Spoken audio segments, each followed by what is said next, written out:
Welcome back, everyone. We are in a little bit of a different area today, but it's going to be nice and quiet here. So we have a little bit of a change of scenery, but today we're going to be talking about a very important topic that can be a little bit tricky to address, but that's why I address it, because even if it's tricky or can be controversial, those are the topics I like to talk about the most. So we are digging into women's fitness today a little bit deeper. We've talked a little bit about it and how I approach women's fitness, but we're going to talk about it specifically as to the workout programs.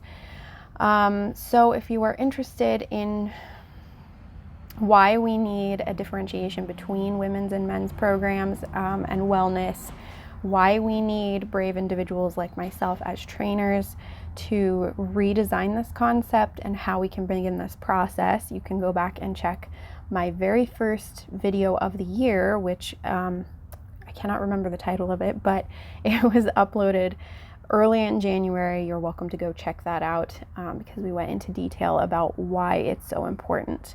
So today we're taking this a step further, and we're talking about whether or not women's and men's workout programs should be different or should stay the same. So I'm going to begin by asking a question. Are women's fitness programs really women's programs? You ready for the answer? Nope. They aren't. They typically aren't women's programs, but men's programs that have been slightly adjusted to create modifications, but the layout is almost exactly the same with very few changes wrapped in. So why is this a problem? Women can do men's programs. They are strong and capable, right? They can do all of that. And as true as this statement may be, there is so much more to what a women's fitness program should look like than women realize. So the last podcast episode, if you follow my podcast, whether here on YouTube or on Spotify, wherever you listen to your podcasts, we talked about the details between male and female hormones and their differences, how their hormones fluctuate, what roles they play in the body, etc. So we talked about that because there are so many distinct differences between male and female hormones, just their hormones. But that doesn't take into account all of the biomechanical differences as well. So we already know how important a woman's hormones are and how easily they can be thrown off through stressing the body and going against its natural capabilities. This includes both mental and physical stress.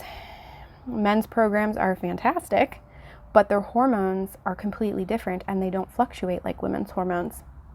They don't have this roller coaster effect on their bodies. Women have cycles in which certain hormones are elevated or lowered depending on the phase that they are in or the time of month. And so working with these hormones is what we need to look at. For example, if we're talking about the menstrual phase, which is about 5 to 7 days long, it's the period in which you are bleeding, so it's your period. Is usually the time in which I typically recommend more restful, extremely low impact exercises such as walking or maybe biking, something very, very low impact that doesn't stress your body too much, because excess stress at that time can actually create an inflammatory response and a lot more issues. Some women tend to power through this time. It is true that movement does help with PMS cramping. So if you need to move, if you do end up having cramps, that's fine, just to keep it really, really slow. Unfortunately, powering through this time can actually be very dangerous because it can actually cause uterine prolapses, tilts, and other problems, and this is something we want to avoid. This is also why I talk to female athletes, because they are more at risk for these issues. Excuse me. In fact, there have been a lot of female athletes who will have endometriosis type symptoms, but they don't have endometriosis, and it's because they power through their cycles without taking into account what they're doing to their bodies. So that doesn't mean you have to stay inactive, obviously, just reduce the amount of activity and the intensity level.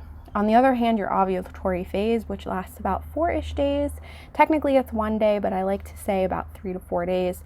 It's when testosterone and estrogen are at their highest, which makes it a perfect time for bulking, weight training, and intense activity. This is when you see the most improvement in muscle mass. Women all around the country are discovering that working with their hormones and cycling through their phases appropriately without trying to push all the time is actually giving them better and faster results and gains. You will see women who work up to having amazing gains. They'll be totally ripped, and it's usually because they're cycling with their hormones. Men's programs don't do this at all, obviously, because they don't need it. Instead, men's hormones, because they don't fluctuate, their testosterone levels are always at an elevated amount, an elevated level. It remains consistent throughout the month.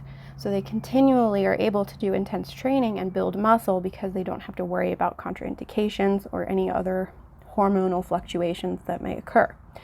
And women are just simply different, and accepting the fact that they are different instead of pushing so hard to be able to do the same things as men when at certain times we just cannot, is the best way to achieve their truest potential.